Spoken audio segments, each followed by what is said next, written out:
they are still 365 days a year driving a level of content that I don't know anybody else does, with a pulse, with a certain sense and a pulse on what's now new and coming and rising. Um, what's going to be next. But there are people that make that move, and when we, start to come into the 80s, we before we do that, we sort of look at the entertainment space.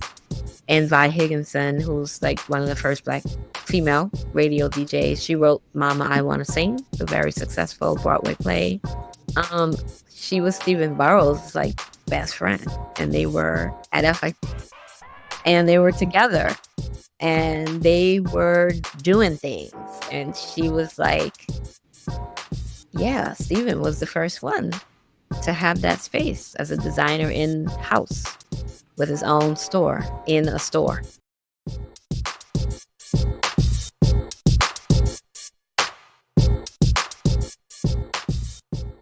Welcome to another episode of Innovation Insights, where we dive deep into the minds shaping the future of industries through innovation, creativity, and groundbreaking research. We believe that innovation happens in all aspects of life. I am your host, Dr. Eulanda Sanders. Today, I'm thrilled to have Tonya Blazio-Licorish back as a guest on the podcast to discuss her latest book, Black in Fashion: 100 Years of Style, Influence, and Culture, written with WWD and Tara Donaldson. Tonya Blazio-Licorish is a distinguished author, visual culture historian, archives editor, and educator whose work explores the intricate art of archival storytelling. Her approach is meticulous and visionary. She examines history through the lens and works within it, carefully weaving meaning from documented narratives while preserving their integrity. With over 15 years of experience in the fashion industry, she has developed a remarkable ability to bridge the past and present, curating stories that honor legacy while reinforcing brand identity. Her latest book, Black in Fashion: 100 Years of Style, Influence, and Culture, co-authored with WWD and Tara Donaldson, is a powerful tribute to the impact of Black creatives on the fashion world. Released in September 2024, this groundbreaking work brings together more than 375 stunning visuals and compelling narratives, highlighting the designers, models, and cultural figures who have left an indelible mark on the industry. As the Fairchild Fashion Museum curator, launched in 2022, and an educator at institutions like the Fashion Institute of Technology, Parsons School of Design, and Montclair University, Tonya's influence extends far beyond her published and curated works. She inspires emerging voices in fashion, history, and leadership through her teaching and research. With deep roots in New Orleans and a home base in Brooklyn, Tonya's perspective on fashion, culture, and society is shaped by a rich, interdisciplinary lens. Today, we continue our conversation, diving deeper into her insights on visual storytelling, historical preservation, and the evolving landscape of fashion. Tonya, thank you for being here. Thank you for having me. Thank you. Thank you. I'm excited to continue where we left off. We have a lot to talk about. Oh, we do. We do. So we're in the next 25 years of fashion in the book. And so would you tell us what this covers, the year span? So we're going to look beyond and into a moment that we sort of left off on, the 70s. Auspiciously, I think maybe one of the best times in fashion, one of the most exciting times, most innovative, although, fashion is always innovating. But this timeline suggests something to me it's like a mind spring, like a wellspring rather, of creativity.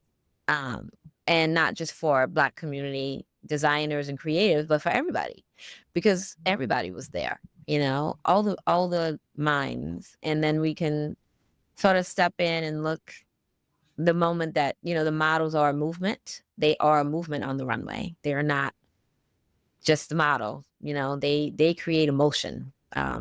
That's really exciting for this coverage, as well as moving further in, and thinking about who was influencing fashion.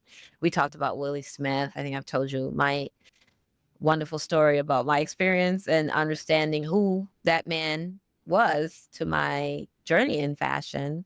And also other designers like Scott Barry, whose name doesn't come up a lot, John Hagens, as well as Highland Booker, the first couturier to go to London to reestablish the House of Worth. He was there already.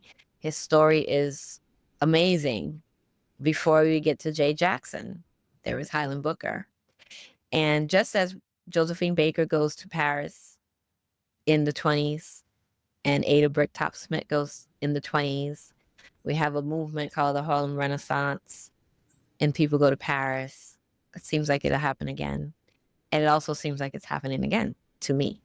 I feel like we're sort of in that another one of those moments where lots of Black creators are going to Europe to find their, creative expression freely and work out of the bounds. And I think when you really look at what Pharrell is doing or how Virgil went there, many other Black artists, painters, writers, as James Baldwin did, as musicians did, you know, um, it's happening again. It feels like it.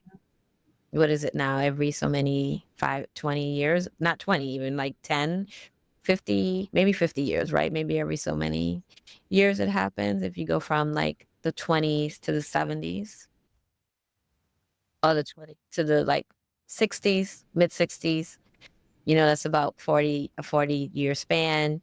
Then you go 70s to now, so maybe it's a little bit of a longer span than this timeline, but it is sort of something that we're moving and migrating. And I think about someone like Barbara Chase Reboot, who I will say did not get in the book. Her image did not get in the book, but heavy on my mind for her work and who she was in the timeline. That is, I think, so it is relevant to understand that now Paris, she's having this moment again, and she should, because she's phenomenal. For your listener who may not know who she is, her work is amazing on all fronts. She's one of those rare artists, I think, in her story. And that, she didn't make it in the book, but we profiled her. WWD had profiled Barbara Chase Reboot right at the beginning of her career, amazingly. That was such. Go ahead. Oh, sorry. Will you tell us a little bit more about her work? She wrote the book on Sally Hemings. Oh, yeah. And The Hottentot Venus. For those of us who don't know who she is, a very important piece of literature. She also is a sculptor, and her work sits at the pinnacle of understanding Martin Luther King, the movement that was through her eyes. And I sadly missed some of her work when I was there in London at a conference, and I was like, wait, I missed that. How did I miss that? But she is one of the rare one, Barbara Chase Reboot. And she's just gotten featured in Bazaar, I think. If you want to like sort of see, if you want to read that interview, I think it's very interesting. And even the way she talks about, she was not there to be in front of the camera. That was never that. I don't think that was ever the purpose. Her work is her purpose. And she has left, and she will leave a body of work that is astoundingly important to culture. She's there are lots of people. She's up there with Octavia Butler to me, and as WWD, sees the one and only Maya Angelou, and some photos that I think maybe a lot of people have never seen about Maya. Um, right when she writes, I know why the cage bird sings. And Maya is important to get 60s, 70s, the idea of speaking in your voice, the Black Power movement, along with Cicely Tyson. So we look at these decades integrating, because now that we've moved past the idea of seeing fashion, right? We are needing to see it and understand where Black influence is in the conversation. Now we are the conversation in a way. We are building brands and, affecting it in a different way, affecting this thing called fashion differently because we're the makers. We are all the makers, but now we're at the retail. The retail is different. Retail will be different in this timeline. Retail is sort of burgeoning. It's a new idea of retail in America. And you sort of don't lean back away from the fashion directors that were in those spaces, including Veronica Jones, who a lot of people may know, but may not know. Someone who came through ANS. She told us her story about going through the ranks and being a buyer. And that story of the way that is different from being the designer and the opportunities that they had in front of them. JJ Thomas, excuse me, who had passed away, founders of Bragg, and how that group of people were really important to Black people being in spaces. Bragg is a huge, important community and association. Been around since the 70s, early 70s. JJ Thomas.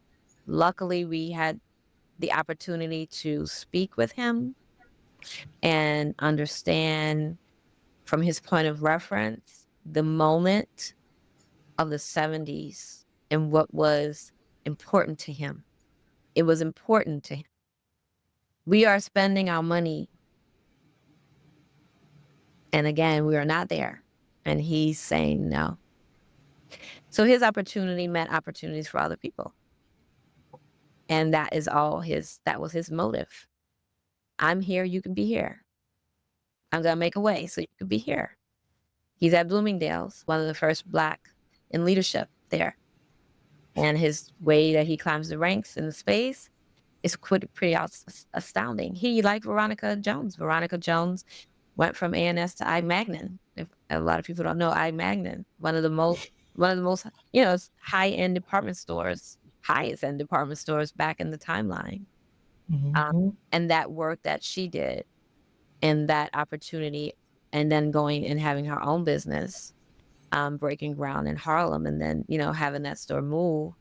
And, her friend, a lot of there's so many people. And when you are looking at a document like Women's Wear Daily, I always feel like it was a surprise at every single decade, but I'm like, who is Toma? And she's like, Toma? And then you reaching out to people and saying, well, I know you, but I wonder, do you know this person? Oh, yes, I know that person. And by the way, why don't you look here and see if they mention this person? And every time somebody did that, the person was there. And, costume designers and, we think the 70s and Black exploitation films, and there's a great Mario Van Peebles and his dad is in there. And it's like an image that I love of him sitting on a trash can in front of there's a telephone booth behind him. It's such a New York moment.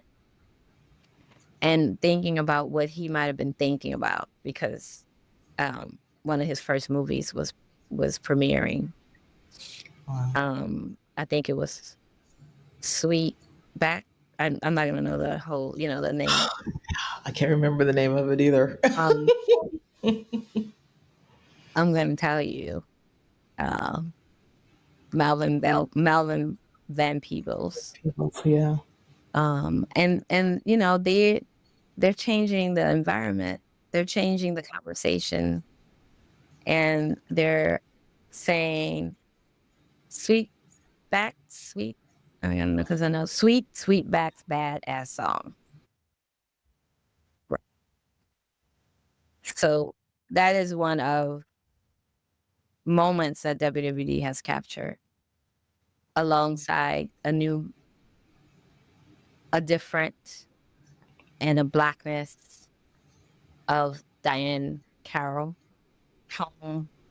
They had this idea of going inside people's homes and sort of celebrating home life, and they did that a lot, inclusively with, Diana Ross.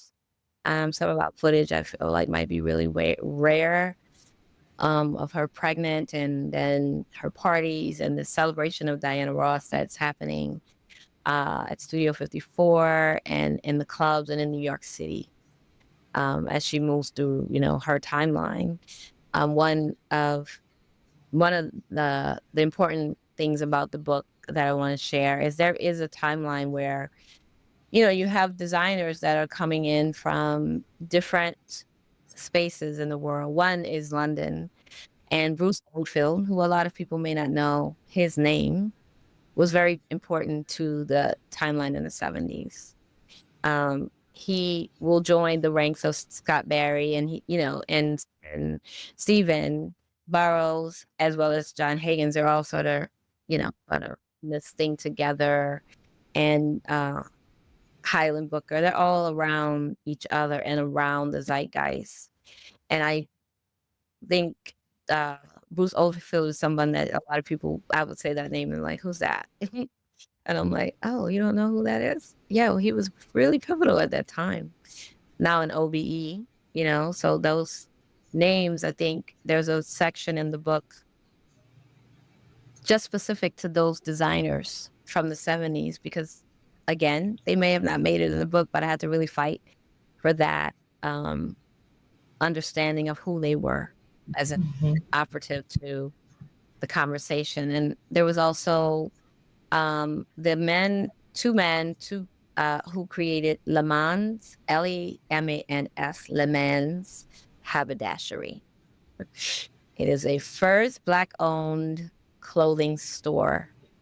It was supported by NAMSB, the National Association of Men's Sportswear Buyers. I think that's the name of it. And they helped fund and get that store open on Columbus Avenue in New York. But Le Mans Haberdashery has some of the finest clothes. And the guys who, they were tailors, and they operated their store as a Savile Row opportunity for Black men in Harlem. And many people who know it, when someone said, how did you get to Le Mans? I'm like, oh, that's WWD, because I'm looking at photography and assets, and I'm like, who are these guys? Oh, wait a minute.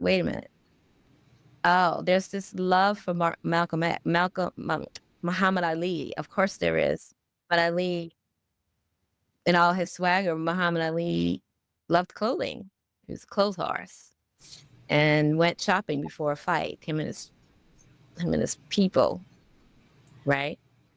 Um, and at one of his fights, there is a man in a suit at a concert, like in this timeline of WWD watching, they are wearing, because that is a trademark of the paper. Since like 1916, they start saying that, and then trademark it around 1926, around mid 20. And they do this, they are wearing wherever. So in this timeline of Muhammad Ali, I mean, his fight was a fight. That was a place to be. And what people were wearing, it's fascinating.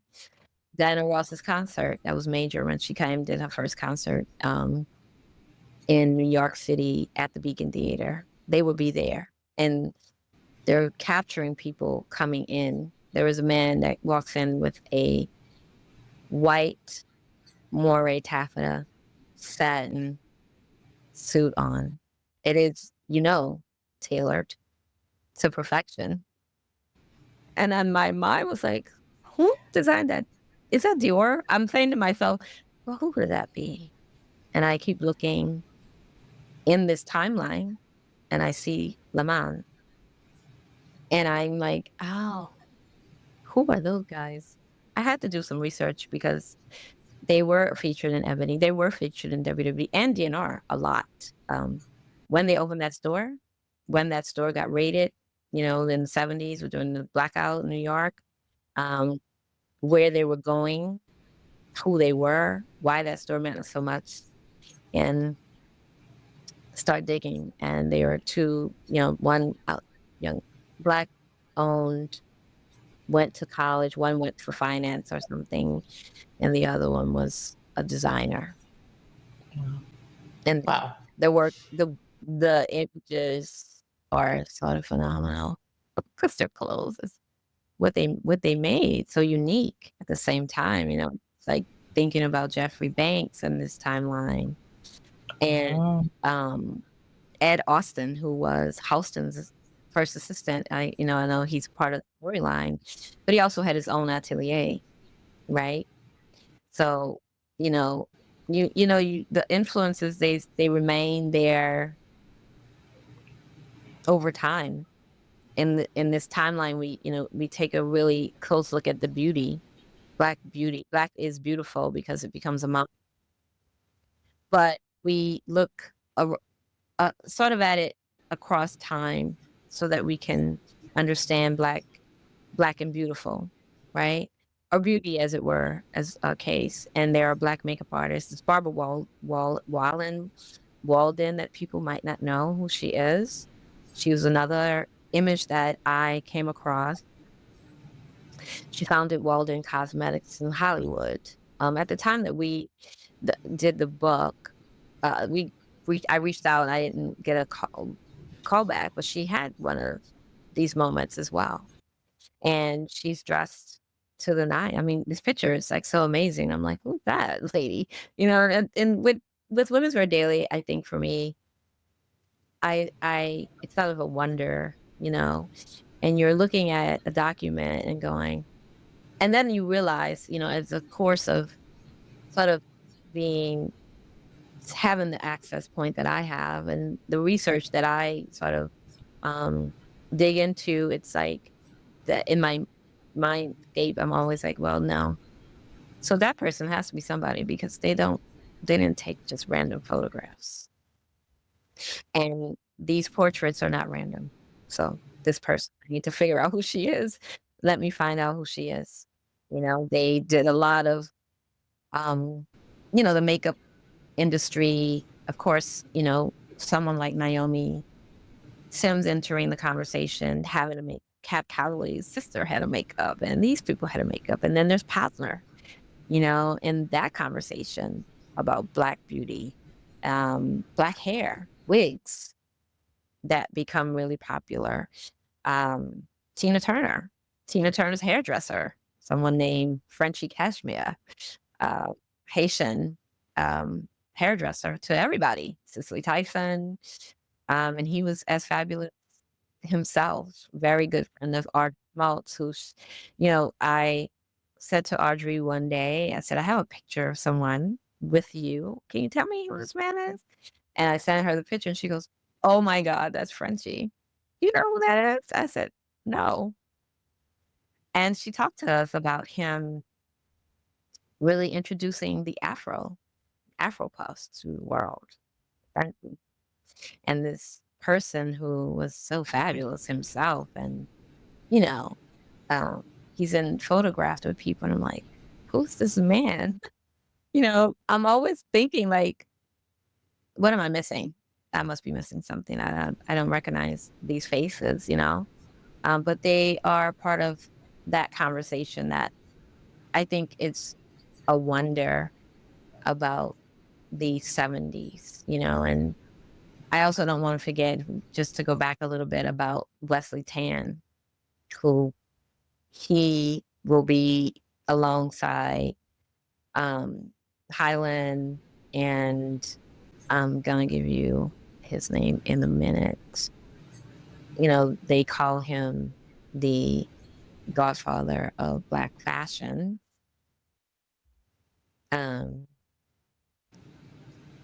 And yet so, because he was at Bobby Brook, a brand that was very, very successful in the American market.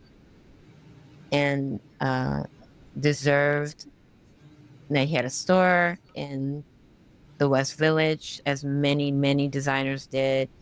The textile artists that were there, um, and Arthur McGee, who everyone should know about. So Arthur McGee is at Bobby Brooks, a well-known American sportswear brand. It is a mid-tier brand, but he's one of the first Black designers behind the scenes. And he was there for a very long time. But he also had his own line and he had his own store. And there are many designers that would have their own store. He is a very notable figure. Um, and it's 1957 for him. Wesley Tan come right behind him. And Wesley Tan is in WWD's conversation. You know, they sort of Seventh Avenue designer. They give him the moniker. So that is a thing that I feel like is very important to his timeline. But Wesley Tan was a very unique conversation that he will have with the industry. He's going to demand some things, but notice that they're not doing it. And he leaves. He goes to teach at the High School of Fashion Industries. He will have his own boutique. Wesley Tan is an independent dressmaker. He's dressing all the ladies, you know, he's getting the press. And he was just sort of a funny moment as we are in technology today. I we read about him in WWE's coverage because they will cover him all the way. And he worked for Pauline Trigère, the dressmaker, Oscar de la Renta, and he says this to WWD. They are going to talk about him. He would liquidate his business. He also, his dresses are, you know, he's at Bendel's and Lord & Taylor, but AT&T will come to him in 1964, and I'm giving you this from the book directly, and ask him to create something that we're doing right now, something called like FaceTime. The first telecommunication of fashion. And he will do that to present his collections to his consumer and to for someone else on the other line so they could see it. And he saw that is a big possibility. I always say with fashion, there is nothing new. It's always been tried. It may not have come to be, but it is there somewhere. And this 1964, it was called a picture phone. Oh my gosh. Amazing. And I'm like, what? And you know, Tara and I were like, what? Oh my God, that's so crazy. But it's so right because it is fashion. It's this thing called fashion. It loves to Oh yeah. do, it's an innovative, you know, it's what it does. It wants to see, it wants to try, it could try things out. You know, it's an industry where Right. you can probably try things, but AT&T invented something called the picture phone. That is so interesting. And it was a way of, you know, when you think about fashion design today, and a few years when I was in the industry watching how I can telecommunicate with my team in China or wherever they are, and we can get things done fast. So this is, you know, I think that's interesting. I think that he was also on the forefront, but yeah, you know, he advocated for underrepresentation in fashion, and he went back, you know, he went back to be an advisor, and he worked with the fashion industry's high school for a long time. Yeah. Incredible. Yeah. Oh, and what's interesting to me is a couple things. One is, um, you know, you mentioned all these other names that, you know, we so know, but then names of Black designers or influencers within the fashion industry that were behind these big names that, you know, we know and that are taught in Mhm. typical fashion history classes.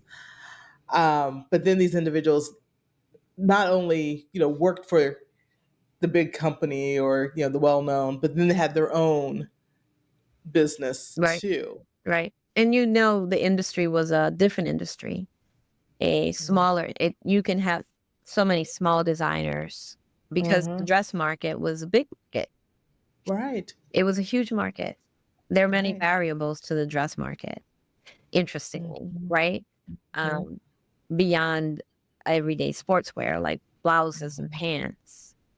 I find that the industry, when I think about fashion as a history and its body is about dresses and dressmaking, Mhm. I often wonder about that, you know, for the industry, even Yeah. today, Right. when there was such a large swath of it in the idea of dresses only, or like skirts, maybe separates, like, and not that often because skirts and separates were more for a younger consumer, the teen tween that they started calling because of the mod era, and how that changed and transcended fashion from dresses to pants and shirts and skirts and separates, lots of different animals. But then the dress market is still it's probably one of still the most viable markets. Um, and I think that's a very interesting thing to think about, you know. Um, we also, like, for me, it was also important to think, uh, there are other people, there are all the other assets to fashion, like hats and scarves and gloves and then jewelry. And there's someone important that I know a lot of people maybe we're hopefully not losing. I know there's a scholar working on his history, um, but there is a Black jeweler named Bill Smith, who the only Black designer that worked for Cartier jewelry to date, and Richelieu Cartier, and he won the Swarovski uh, award for costume design. He will create like jewel, pearls, clothing. He worked in pearls and created pearl jewelry as clothing. We have a very great layout that I've seen a few times used, in spite of his name, um, about who he was. And he was phenomenal. He came to New York to be a dancer and, gets into the jewelry world, and his work, um, is really pretty amazing. He does a lot of bone jewelry. Naomi Sims will be his model, sort of his muse. She will wear lots of his jewelry, but he also works in gold and onyx, and that jewelry it's a part of the Black is beautiful moment. It's a part of the quantum race, right? And soul is now that that kind of feeling, that kind of harmony, that is Blackness in that timeline is Bill Smith. But he did very high end jewelry to mid tier. And, he is now not with us. And I know, yeah, when I started looking him up, I was like, oh, thank goodness. He left someone had collected his, jewelry. I think it's in a small museum somewhere, in the Midwest where he was. Um, and he's another one I would love to see just put back on display, put in front of people, because not many people know his name. And, because there's Art Smith, as we know, and then there's Bill Smith. And plus there were other jewelers, many of them, you know, um, and their expression and this free sort of timeline where there's all the people generating the buzz that is fashion. John Higgins was one of those people, and his dresses were beautiful. He dressed women. He loved women. And this was where a lot of design in WWD, there is a statement from the Black designers about we don't want that moniker. So the period of the 70s, you can sort of see where that drops off. Mm-hmm. Mm-hmm. Yeah. And so it was important to I know it was important to see the language as well. as the labels were. And then see this like little bit, this really tiny article where the Black designer is saying, no, we don't need to be called Black designer. We're just designing. We're designers. Right. And then you see it go away for a while, for a time. They don't call Tracy Reese a Black designer right away. How they prescribe her position, or Kevin Howell, or Byron Lars. So it's interesting to understand where that comes back into the conversation. Well, why do you think it came back into the conversation? I believe that we think about hip hop's influence and the power of that time, and the categorization of streetwear. Where does fashion put it? Where does it go? Because it is all about building categories in the business that is fashion. So you have a new category. You have to sell this idea of what streetwear is. So it becomes urban sportswear. Yeah. And it is a men's category, young men's category, right? Before it becomes everything else. True. And it has an ideal attached to it that, it will then take Virgil to change that. Right. Yeah. Yeah. But in every movement, in every moment, every decade, this book, it really courses through looking at the moment, the movement. It's about a movement. It always is a movement. It's highly contagious that way when it's about a movement. It's easy to like catch fire, and you're like, yeah. Everybody's like, yeah, I'm getting that. I'm on to that. I want to do that. I want to be that. In the 70s, WWD heavily takes account of what people are wearing on the streets. And I think it enriches the conversation that they're having with whether it, when women first start wearing pants, or, Stephen Burrows and his new sort of idea about fashion, or even Willie Smith and this sort of easy streetwear that he's creating, and how Willie Smith, took on art in the community and brought fashion art together. That would be him.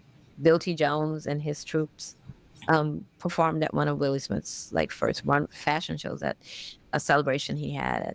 And, so that connection, I think, is what sort of sets Willie up to stand aside a lot of and be inspiring to a lot of different designers in the future, because he was exploring that connection of art, music, and fashion.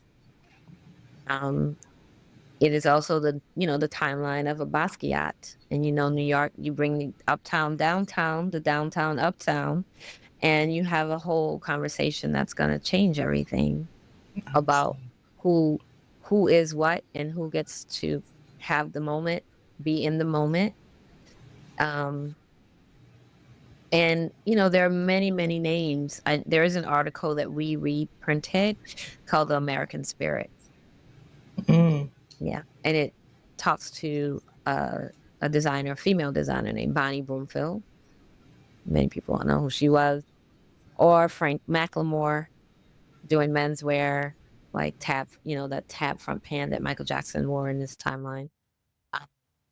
And Milton Kent Ford, they were in all the categories. There's that, because there's also that part of fashion where in the American fashion industry, it's not just the couture, right? You're not doing, in America, these clothes can be worn with multiple things. You can be wearing things with multiple things, where in Europe, that wouldn't be the case. It's just it's the couture mainly. Yeah. So the profiles, I think, and the understanding, as that the Black designer, they are the superstars of the time, right?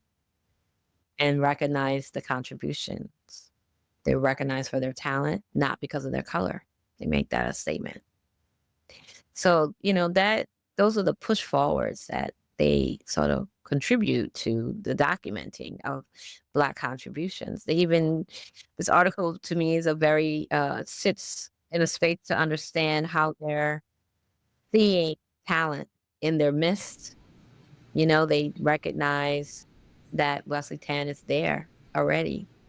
Um, and that Scott Barry's there, like I said, and Arthur McGee and Jimmy Daughtry, who's also costume designer, sketcher for Edith's Head, and was around for a very long time. John Weston Furrier, John Simmons. There are so many people. There's Paul DeGroom. There's another jeweler, Milton Farquhar's handbags. So they're there. They're all in education. And I think without WWD, in some ways, I feel like there would be no way to know, because even WWD will go to Chicago in the mid '80s because Chicago is happening. It's also a big market for fashion, and they're looking at the markets, right? And so Chicago, Atlanta, Detroit, and they take an understanding of who's in Chicago. Who's making statements in Chicago? Well, there are a lot of designers there, just as there would be in LA, at the same time. So I think for Black in fashion, it does that thing that I sort of always wanted to have. I need a breadth of knowledge. I want to know who was around. Right. And it tells me that I can, if I want to, be a part of something like that fashion, because, fashion it's great, actually, if you want to engage, Mm-hmm. it's a diligent, what would I say? Sort of a diligent, attachment to something. You really get attached to it, right? Right. But as we think about where Blacks are, where Black people are, where the contributions are, who would have documented it, I really don't think anybody would have done it like WWD. Before we get to the '80s, I want to say that, there's, and I don't know if a lot of people know who this lady is, either Ola Hudson, who is mother of Guns N' Roses guitarist Oh yeah. Slash. Yeah. But she was Yes. dressing all the rock stars, including the Pointer Sisters, who were like her client. And that idea of their 1940 sort of style is working with Ola Hudson, who had a boutique, and who was this one fabulous woman who's showing at Sammy Davis Jr.'s house. And she dressed Ringo Starr, and she was dressing, and selling at the right, she had a store, Right Bank Clothing, Donald Pilner. They said, she was unbelievable. Her dresses are selling well. She's exciting. She's in LA. And this idea of the Pointer Sisters and these connections, just all across the world. Amazing. Because as while we're looking at what WWD is documenting, there's all this other stuff going on across the Atlantic, and those that are covering or being, talked about there are young designers that we might not know about ever, because we get to the '80s and we get to the mid '80s and we have the unfortunate AIDS epidemic that will take a lot of designers very quickly. Absolutely. And the creative industry will be at a loss because of that. Yeah. Yeah. I mean, this is like during the time of the Battle of Versailles, before that, right after that happens. But I think it's really, sort of delightful to see where WWD's camera was to see where their photographers are picking up on beauty, like the image of Alva Chen that I so dearly love. It was one of the ones I put aside first, um, of her being photographed in New York City alone. Nobody's out. It's probably at the crack of dawn. There's not a car parked on the street. But this is one of the most beautiful pictures, in this book to me. And it's one of my favorites. It's a gorgeous one. Yeah.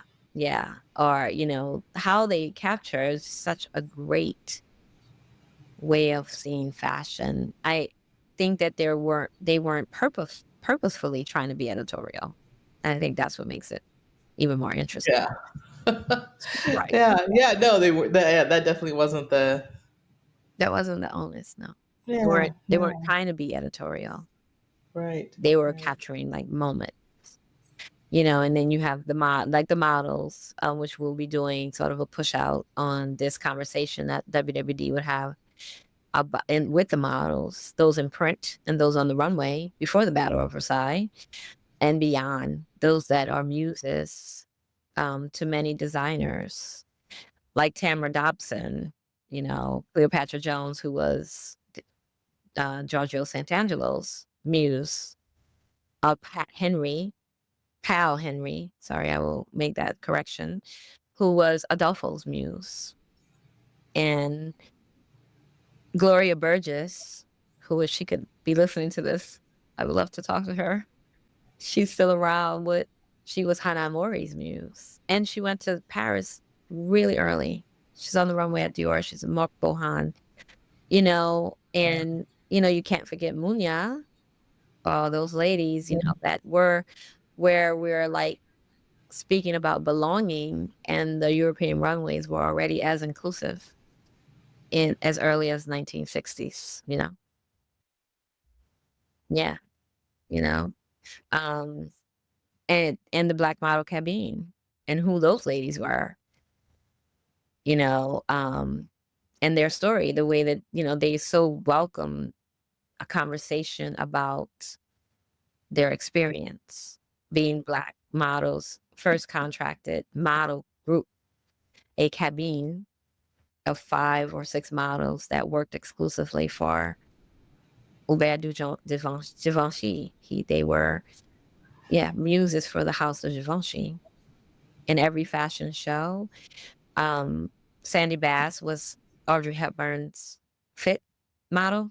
They were the same size, so he fit Audrey's clothes on her. And lovely, and they tell you their story, and it's amazing. The experience they would never change. How being there at the time that they were there, and how they heard the word "you're so beautiful" so many times. They did not hear that in this America that they were in. Yeah. And I think that also too sort of puts a light on that, you're in Europe is Black women are elegant. They were saying there were conversations. They were told that they were not going to be welcome, but not Mr. Givenchy said, no, great, you're here. Welcome, So, the designer wanted that spirit, is what they said to us. That to press and skills, right? Yeah. Well, that answered my question. Was the why? Yeah, the one of that spirit. I mean, that's why I'm like, they were a movement. Mm-hmm. So look for that. It's going to be out in the beginning of February. Okay. And it really is just coming from this book and the quote level that we received from them. They say, their presence came at a key time for Givenchy.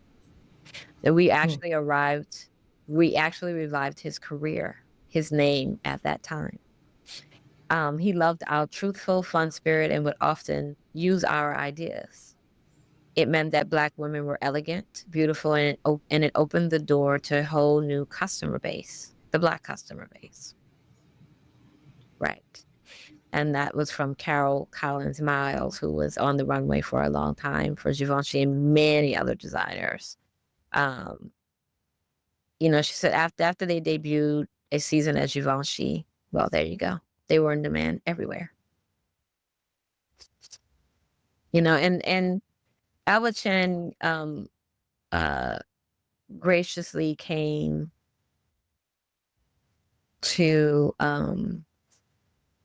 our book launch and talked about that idea of the model and what they meant to the designer. We weren't just clothes hangers, we were ideas. We're why certain things got on the runway and certain things didn't. We knew how to move in it and make the clothes talk to that consumer and talk to the buyer. Bring the clothes to life. That was what our role was. And also sort of being a confidant to that designer about women's bodies and the fit. And, she was a halstonette amongst, walking the runway for so many other designers. She talked about when she first cut her hair really low, like in a little low afro. And at first she was, I think people probably like, why did you do that? But she was like, well, this is what I want to do, you know?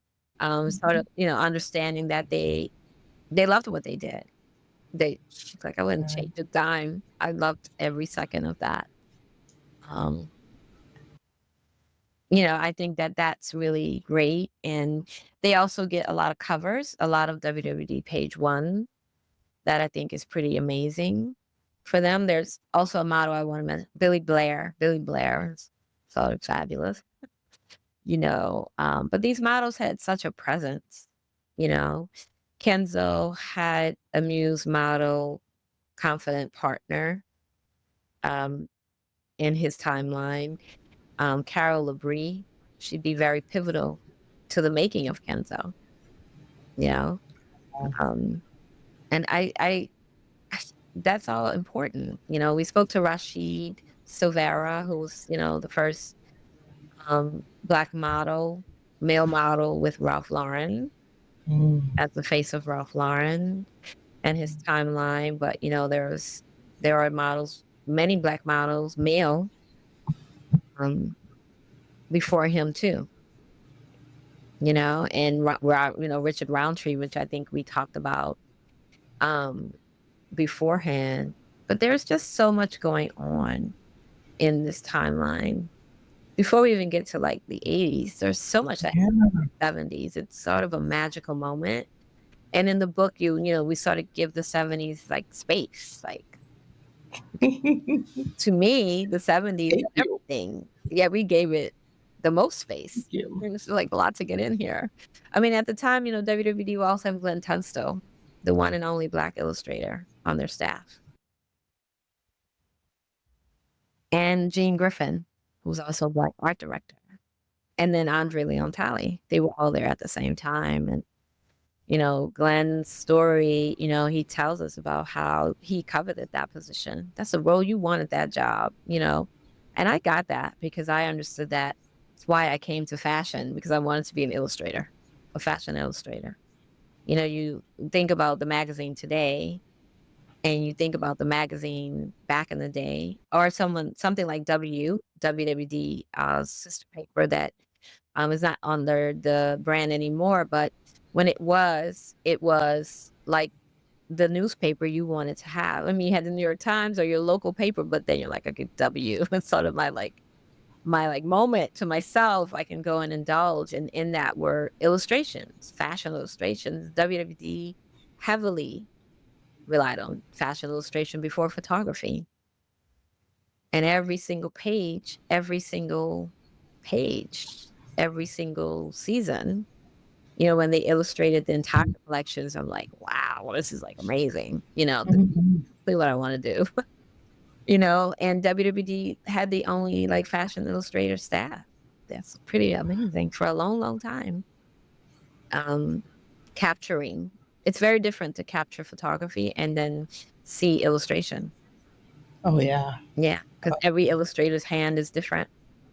Glenn's was very sort of a painterly, soft, beautiful expression of movement.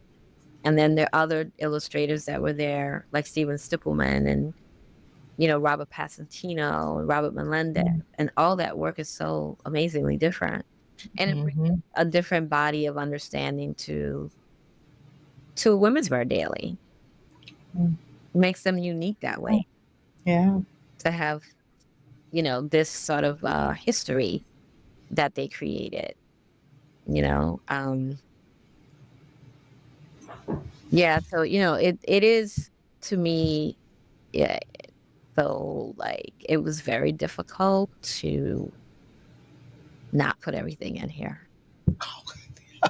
But we got a lot, and I know we did, but there's so much more. Yeah, I don't even know how you chose. I mean, oh Well, my I have, goodness. I definitely had a lot of conversations, to be honest, along the way, before we even got here. Yeah. I would read these articles.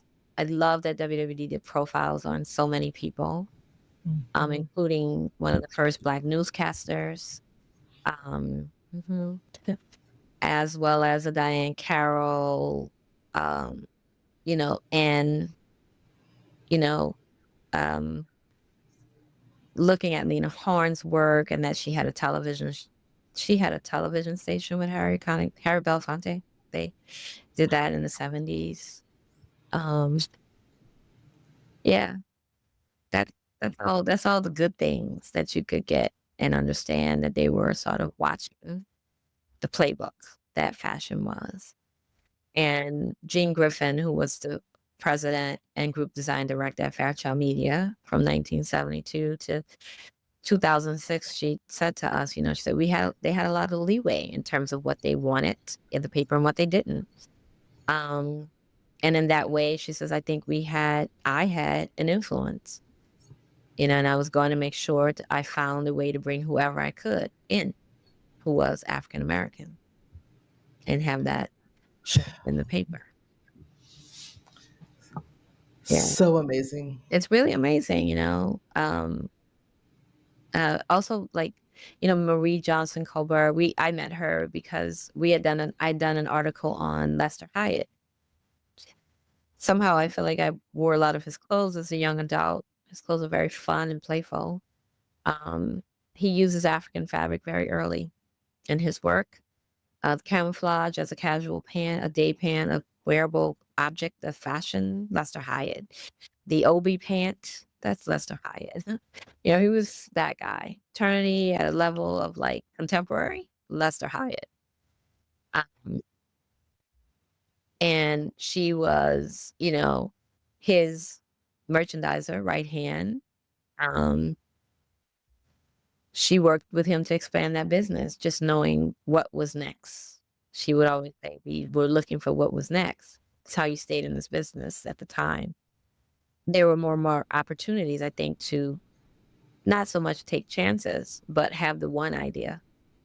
And then the rest of it sort of becomes par and parlay to who you are. But that, I think more importantly, WWD was watching all that. They're watching the industry from the bottom up, the top down, and not sort of missing anything in between. Mm-hmm.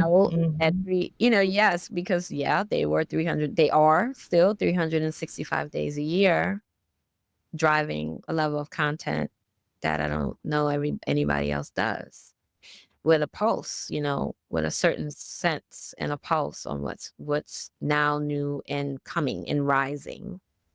Um, what's going to be next. But there are people that make that move, and when we, start to come into the 80s, we before we do that, we sort of look at the entertainment space, and Vi Higginson, who's like one of the first Black female radio DJs. She wrote Mama, I Want to Sing, the very successful Broadway play.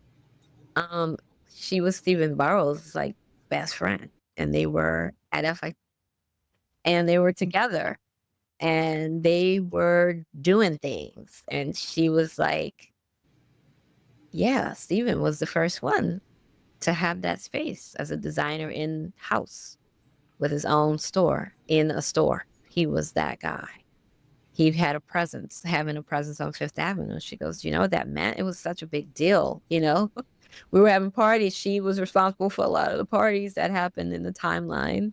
And she had a newspaper, and she said it was just amazing what was happening. I don't think that maybe they didn't take it as seriously, and there was a flow that just happened, Mm-hmm. and it didn't, feel complicated. Yeah. Right. And it was a different time, of course, but Right. there was a different way of how they approached everything, I think. Yeah. So this makes the 70s sort of I think, if you look back on time, you look at this timeline, as much as there was still racial and segregation Mm-hmm. and all the things, there was also something else very significant about that time. Music, art, fashion as it was, all Mm-hmm. kind of bringing people together.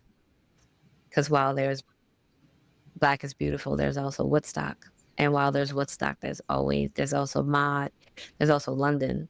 There's also this bridging of like young and vibrant voices, Mm-hmm. and while they're advocating for women's rights and peace and no war, as Vietnam War, you can't like sort of remove that from the time. There was also something else going on. And that energy, I think, is what makes the 70s just sort of like, I mean, I teach and a lot of my students, oh, I love the 70s. I'm like, who doesn't love the 70s? I mean, as quirky as it could be now, as you're looking at it, there's something very, very, very understanding about what was happening in a human space around people Right. Yeah. and community and sort of making things happen. Yeah. Engaging in that way, as that one little article illustration we find in WWD's Eye, that it's also now. So that tells you exactly what's going to happen in the 70s. Yeah. Mm-hmm. Yeah. So, yeah. Yeah. I mean, you know, it time tells a tale, I think, all the time, but you look at when I look at these pictures, when we started laying out, and I one night just really went through and was like, all of these decades have an energy to them. And so all of the images need to speak to that, like right away. Right.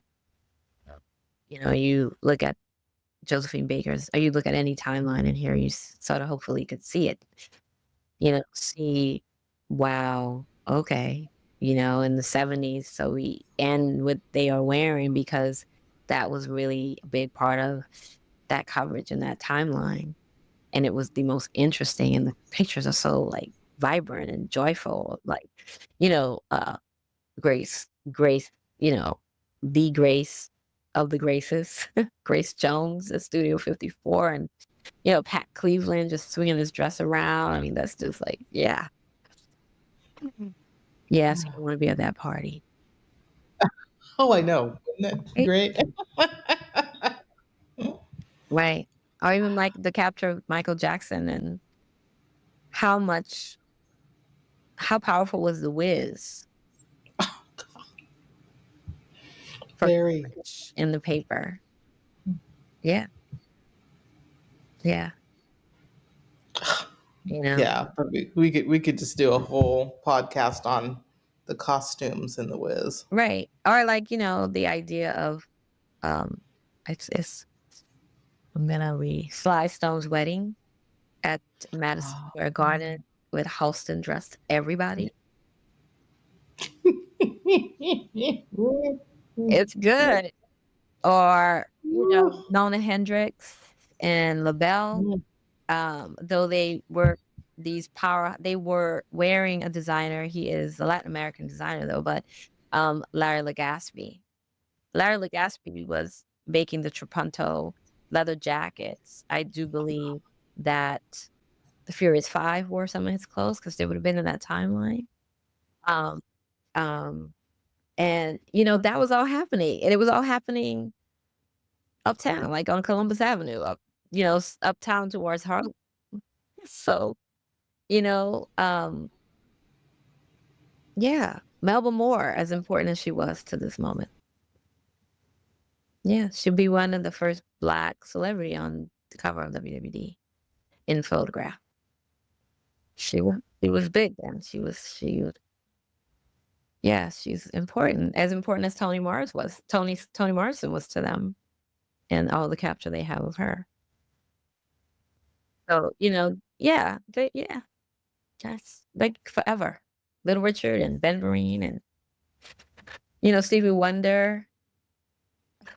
His pictures are so good to me.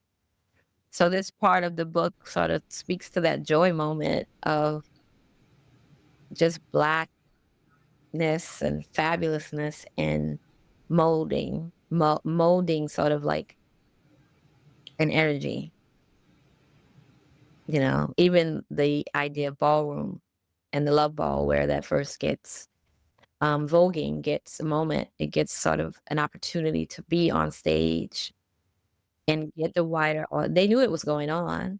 It had been going on for a while, because you had nightclubs here, like the Paradise Garage and all that. That's very important to New York's nightlife. But this community was there. And when this moment happens with Madonna, I do believe, and having that stage presence that they had, and they do the Love Ball with Suzanne Barsh, sort of put it all on the map, you know, and fashion will gravitate toward that. House of Extravaganza and everybody else, including RuPaul, who they captured very early in his timeline, you know, as the drag performer. Yeah. Thank goodness for the archives. Thank goodness for archives and, RuPaul being the first drag performer to have a makeup contract with MAC. Yeah. Yeah. The first one, and, then you sort of see the residue of these decades and timelines when you look at Black entertainers today and Black fashion today. You still see the residue of those timelines, so that's why I said this book hopefully is a conversation that allows fashion's conversation to become more fluid. Right. Though this book is written specifically towards the accomplishments of Black and documenting Black creatives, I do hope that it is a document that helps to say, wait, we've been doing all this, but then these things are just there. They were all there. There was no skipping a beat for WWD at all. This is all there. It's all in their purview. It's everything they're seeing that is fashion, that is going to affect a business that is that billion gazillion dollar business. It's going to make the wheel keep turning. Those contributions are important. Yeah. Not separate. They didn't report on Willie Smith separately. They report on everybody in the time they're there, right? Yeah. Yeah. When they are contemporaries to the other contemporaries. They're making important moves. They are important to what is building a global, international first, then global festivity of culture. Well, then, yeah, then we need to make sure they're there. Yeah. Well, and every time I talk with you about this, I just think back to my historic costume or historic fashion books and Yeah, because think about someone like Josephine, Napoleon Bonaparte's Josephine, a rarely talked about individual in the space that she was in, and then that sort of topical not talking about her as a Black woman in the right timing that she should have been talked about because she influenced the dress style of the time. Absolutely. You know, that all of that sort of comes to mind to me always. Mm-hmm. And Mm-hmm. thinking about, considering the schools that were there, like FIT, the sponsorship that they did, Bloomingdale's, Bendel's, even Bergdorf, and the stores, uh, retail becomes, as it is still, most important to designers. Visibility, about the idea of visibility. Um, but times, fashion is changing, and what it is changes, and there is the Stephen Burrows and the Willie Smith, but then there becomes the Fabrice Nelson, who's also just known by Fabrice, um, who's Haitian artisan, really a couturier, I think. He's getting all of his work and beading done in the tradition of Haitian beading, bringing that back here, creating, yeah, Gorgeous. was creating just gorgeous clothing, dressing every celebrity, everyone. Whitney Houston wore him all the time. So did Cicely Tyson. So did Cornelia Gass. So those things, like where we are is to me as important as when we are. But I believe everyone, the craft of fashion, it's their love of this thing called fashion. Doesn't never matter to them. They when I interviewed John Higgins early on, he's same thing. What are you talking about? Sort of not how I moved in my world. I was not a black designer. I was a designer. Yes, I'm a black man. I know I'm a black man. Okay, I'm showing up. I'm black, but how would I do? I just make dresses for women because I love women and I want them to look beautiful. And this is what I do. And he goes, I think we all just did that. That's what we did. So, taking it from that point and, like as we get, like as we course through the conversations we have, I think when you get to the 80s, sort of in the middle, you see Patrick coming, right? And he's going to have the satirical conversation, just the satire and the critique to fashion, at fashion, and fashion is like, what? I don't know what you mean. No, you don't know what he means? The satire was so amazing. The critical nuances that I want you to talk about and question. That was Patrick. Now you're gonna make me cry because I've been known to make guests cry, but now you're gonna make me cry talking about Patrick. Yeah. Yep. That was Patrick. I met him You did. once. Wonderful. I missed him. He came to FIT. I think I was like in a test. I was in an exam. And Oh, he came there and did a talk. And he did a trunk show in Denver. Did the wow. Yeah. trunk show in Denver was Denver. one of his high Oh, client spaces. yeah. Mm-hmm. Um, at Printemps. Mm-hmm. And I think it was probably about a year before he passed away. Mm-hmm. Yeah. I I had missed him here. I was supposed to be on a visit to New York and to see FIT. And I didn't come. And he had come and he died like the year later. mm, mm, Yeah. But he was, for every one that I sort of, think about and admire him for what he did, I think also it's important to know financially, as a designer, Patrick never made $1 million. so ridiculous. It's just so ridiculous. So ridiculous. And telling Right. and frustrating.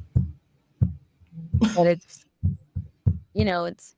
the artist versus the business. Hmm. And the couture, he really was practicing at that level, I believe, and also an understanding because before you get to Moschino, you have to have Patrick Kelly.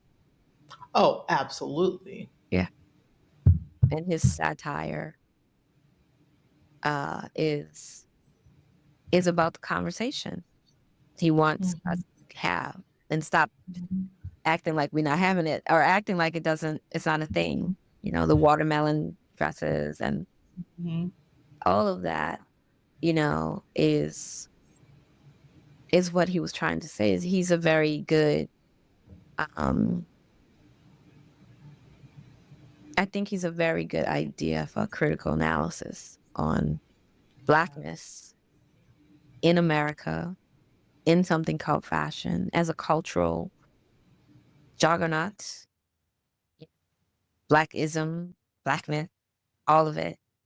He laid it out in front of everyone. Even the idea that he wore overalls Oh, I know. I know. I know. as sort of a homage, almost, and a representation to Mississippi and the cotton fields and cotton pickers. Mm-hmm. Yeah, Mm-hmm. yeah, yeah. So it's amazing. It's sort of you can go back to Patrick and see that every time. Take a closer look Mm-hmm. at the gold buttons. They're sort of like valuable. They have residence to a gold bar all day when you really think about what he was saying. How many buttons did he put on a dress? That one dress, all the gold buttons. I think about the child's play, Miss Mary Matt, all dressed up. I think that's how that dress might have come about. Had 24 buttons all down her back. I hadn't put that connection together. Yeah. It, Oh, it's sort of a little rhyme, childhood rhyme that black, yeah. black girls played all the time. Yeah. Hmm. Yeah. Oh my gosh. Yeah. Yeah. Oh, Patrick. Hmm. And I think about when I was reading where he was going and where he wanted to go, I do wonder where he would have been today. Oh, I know. What would have been the Patrick Kelly label? Because he would have signed with Warner Cole, and that would have sort of changed the trajectory of his business. But, Mm-hmm. he would have been the brand. I think he would have been a solid brand, Oh, absolutely. as we weren't looking at appropriation in the time, right? It wasn't sort of a Yeah. no, no, no. Yeah. So the industry would have fed off of those nuances and that sort of, Oh, yeah. yeah, tricky. It's really tricky proposition that he proposed. It was. It was. Hmm. And bringing Lycra, as it were, to that level. Something so simple, I know. you know? Oh, yeah. Yeah. Something so, so simple. Yeah. How, then, thinking about like, when I say like, we'll talk about,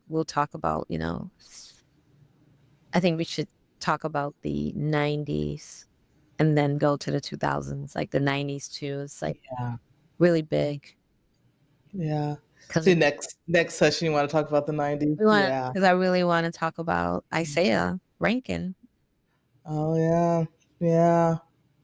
Oh, you're just like taking me down to like memory lane of, what I could capture, in Colorado about fashion.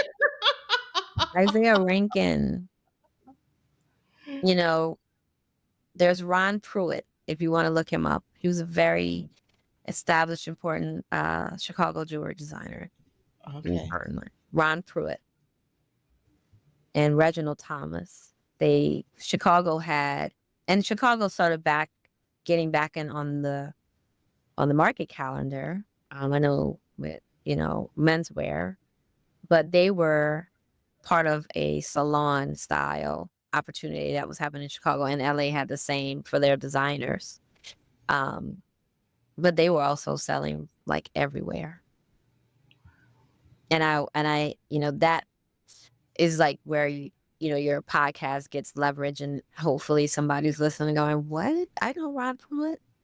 Let me call him and let him know, or Reginald Thomas, if hopefully they're still around. Yeah. Because there are so many stories to tell, right?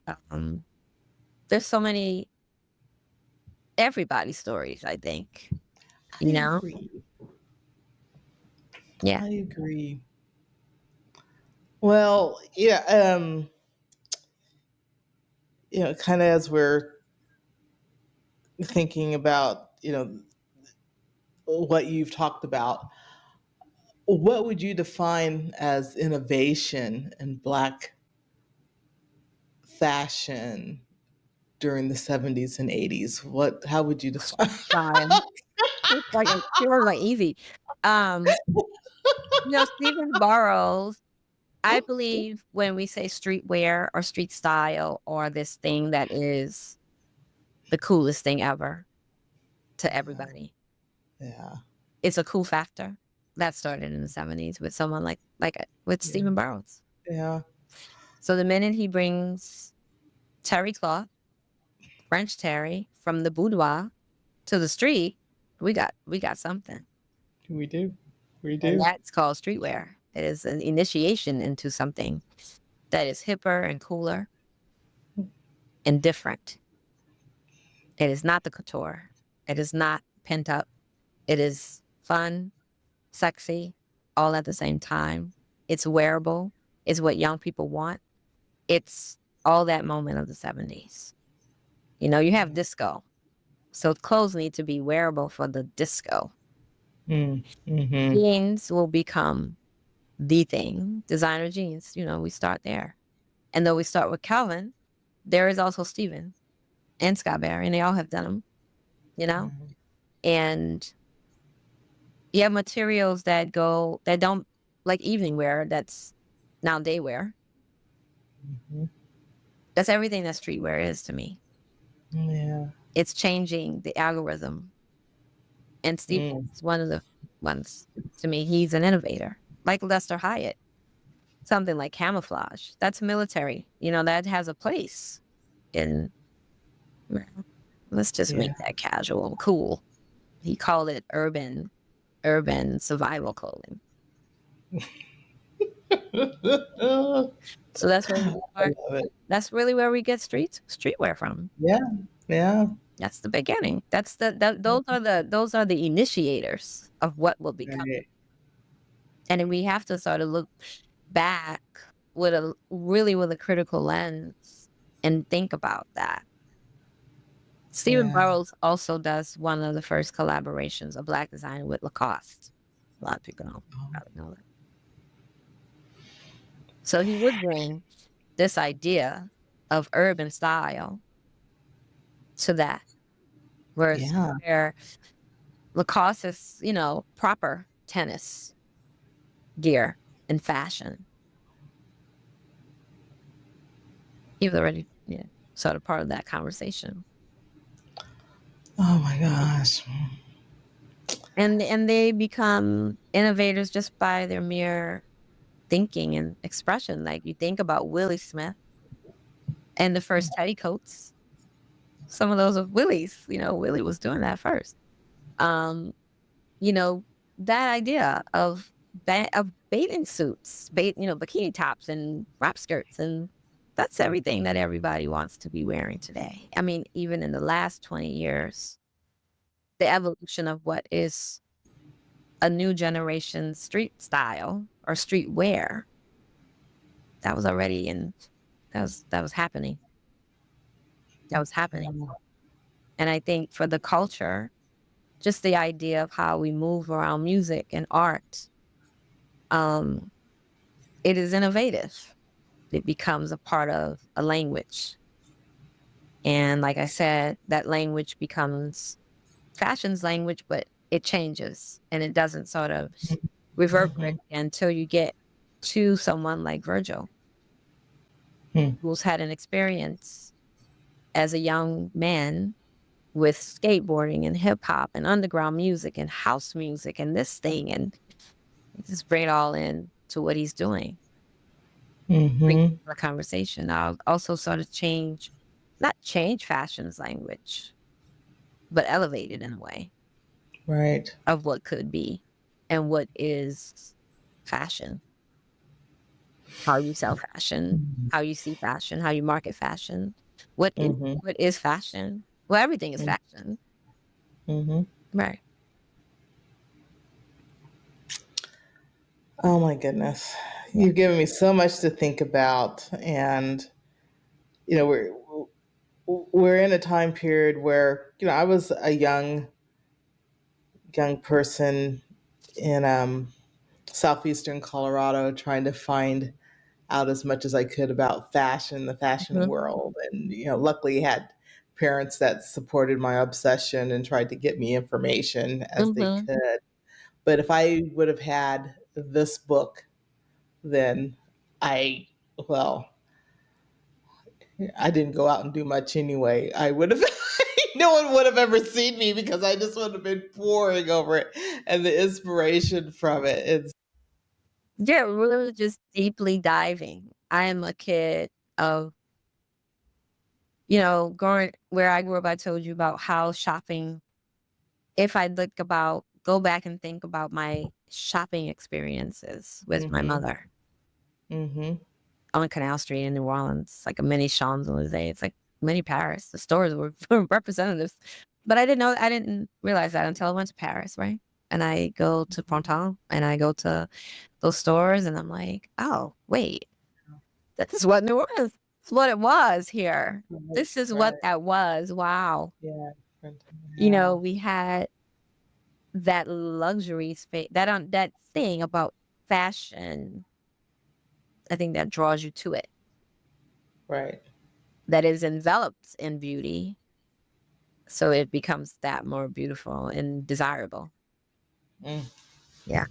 mm, Down to the makeup counter or to the person, you mm-hmm, know. But I think that those experiences are, it is about how you move, how the movement is moving when you enter it, right? So if right. you're sort of coming in, I mean, you think about all the time, even if you think about your mother or your grandmother, and they had the 40s and the 30s, and then you had the 50s, these ideals, really, because that's what they Mm-hmm, become. mm-hmm, Um, and coming in through time where there's like music and art and fashion and there's all this happening all together. That's why the 70s to me, it's like, what? You got rock music, Black people participating in that. You have absolutely. soul music, and then you have soul, rock, blues. It's all like this, Yeah, in yeah, love with each other. It's all in love with each other. absolutely, And you can listen to absolutely. Aretha Franklin sing a song that the Beatles did first, and they Yeah, singing a song that she did, and then you think about all that, and you're like, "What?" Things were happening then. Yeah, yeah, they were. They really, really were. they really were. The Oh, blues, the idea of making the blues like rock, you know, thinking about Tennessee or Stats and these places where all this pure magic was happening. I'm gonna say something during this cover, I was looking for this one image of Marvin Gaye. I knew we had it and I couldn't find it for the entirety of this project. I just found that image. I'm like, shut up. I was looking for you this whole time. It's a great picture of him in his moment, in the beanie, in the white jacket, and the boots and everything. oh gosh. Oh, I bet it was fabulous. And I'm like, dang, I was looking for that. I knew that we had it. I saw it. I knew it was there. I was like, where is that image? I couldn't even think, what party was it? I looked at the timeline. When did he wear that? I don't see him. Yeah, but that's sort of the gold mine. That's what archives can do. Like, especially when you're Yeah, digitally looking at photography. Yeah. It's sort of a rabbit hole sometimes, and you're like, why didn't I save that? And I thought I saved it, and I'm like, where is it? Did I put it on a hard drive somewhere? Like I can't find it. It's driving me mad. But it showed up, so that means that I can do something with it during Black History Month. Oh, absolutely. You Yeah. should. Oh my goodness. Oh, it's yeah. I can just see him and imagine. Then Yeah, yeah. he is that moment that he is. It's the same Hmm. capture that Hmm. WWE would have of Muhammad Ali Hmm. Yeah. walking in the street of New York in just that button down shirt and pants. But that's just something. Yeah. Hmm. Yeah. For anyone else, there's just Jesse Jackson and, you know, yeah, Hmm. yeah. And also like Truman Capote's black and white ball where Gordon Parks is present, you know, and it's nice. And that WWD captured Gordon Parks at home and those things. It's very in their purview. Yeah. Yeah. Those people were as important and moving and shaking and important to how they established their presence, WWD, I think. And I think I know that our students and people um who don't really know WWD that way. I think for me, what I find for my own self as fortunate is the way that I sort of pick up on language and go, what? Let me see what else they have here. Let's see what they're talking about. How they capture the moment, you know? Yeah. Well, that's something I want to really commend you on is you're capturing the written language, but also the visual language. And you made a comment earlier, and I made some notes about this. Is just that looking at who's in the picture, and then like why are they there, and what's the story behind them, Hmm. and for you to really you know take that initiative. Because many of us see images and we're like, oh, okay, yeah, there's a bunch of people there, but you're looking at it at another level, like, why were they photographed? There must be a story behind this. Yeah. Why were they there?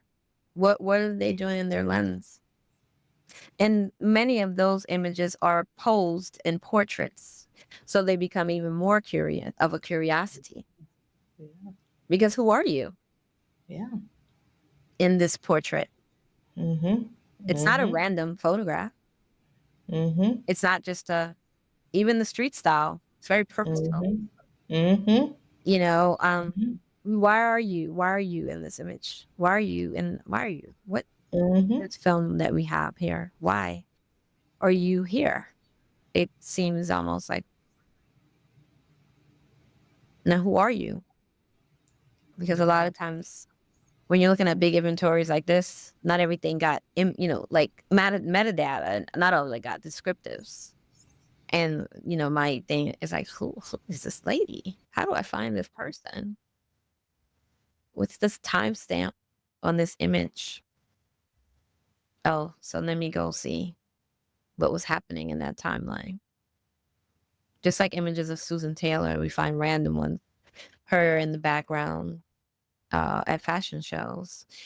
Um, or you know, the idea of that the makeup and black makeup.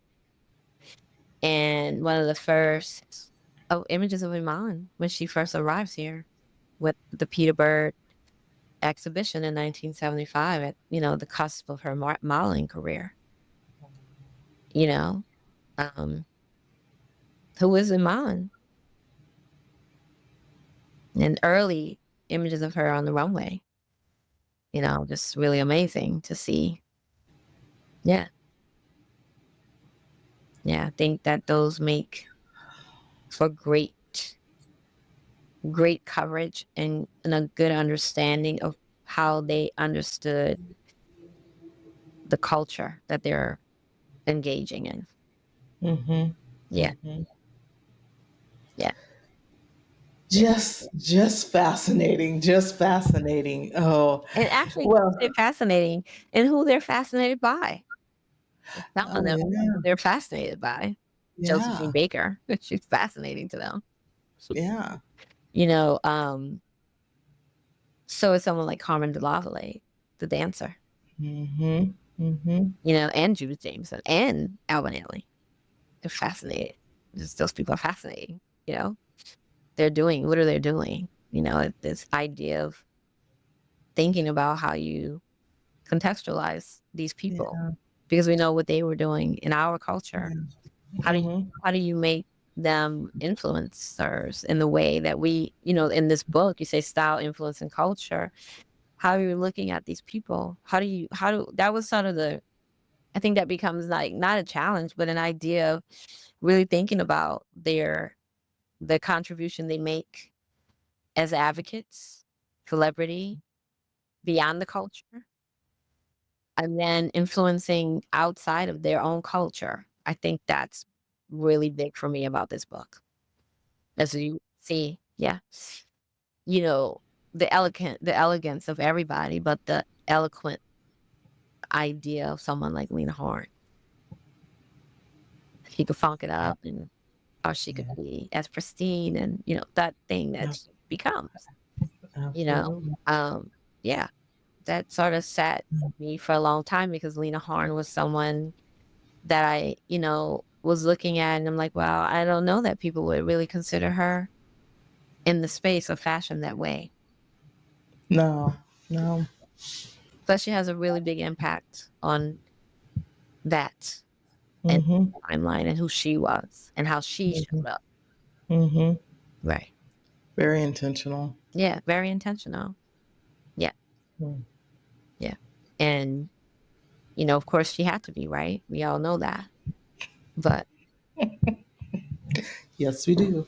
yeah, I still that's do. that's another conversation for us some days, talking about personal branding, because that's something we focus a lot on Mm-hmm. at Innovation Insights. And Yeah. uh, How do I distinctly see you in the room? yeah, Right. and I think blacks, I think you're, hinting at this, that blacks had to be, Oh, yeah.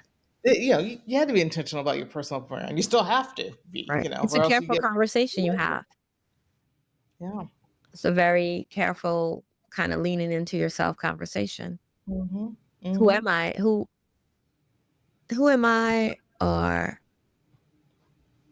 who do I have to be? How do I show up in the room? Yeah. Yep. And how do I show up?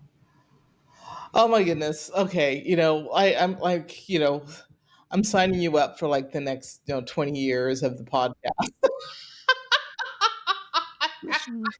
You're like, Eulanda, I am not responding to your text messages or emails anymore. But definitely the next session, for the next 25 years, Yeah. we'll get that scheduled. And just thank you Oh, you're again for welcome. your research and your dedication and your passion and of for providing information about people, because archival research is not easy. You've had to Sure. do a lot of research to, Get to the one thing.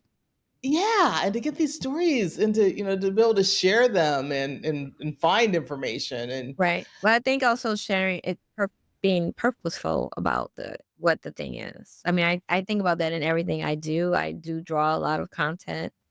But when I think about the content that comes from the archive, um, I think that it needs to stand a little bit away from the everyday. Um, and though this is I work with a fashion publication, all along, this fashion publication was educating its reader all along, all the time. And that is a big part of who WWD has been in every every brand under their brand, under the Fairchild Media Group brand, has been about, well, there is this, we know that these trends happen, this is happening, this is this, but wait, but you also need to know, what happened when the couture reopened. They do things like that. Right. Who Yeah. was there? Who Yeah. how are we gonna Yeah. position this conversation? Who are we talking about? How do we know why this date was important to this thing called fashion? Who is a Dior? Who was a Wesley Tan? Why are these people important to you? You know? And that sort of sits, I think, it's something that I really appreciate as I continue to sort of look and understand um, their guys and their guidance to the industry, because they're like a guide, they provide a guide. And I appreciate that about them. Mhm. Well, I would say anyone that's interested in the fashion industry, you need to, subscribe to WWD, read it, read back issues, get this book, Black in Fashion: 100 Years of Style, Influence, and Culture. It is fabulous. Tonya, again, thank you for being here, and we're excited to have you back again. I'll be bugging you again. Um, and to our guests, thank you for listening. And I challenge you to keep innovating, keep dreaming, and keep making a difference.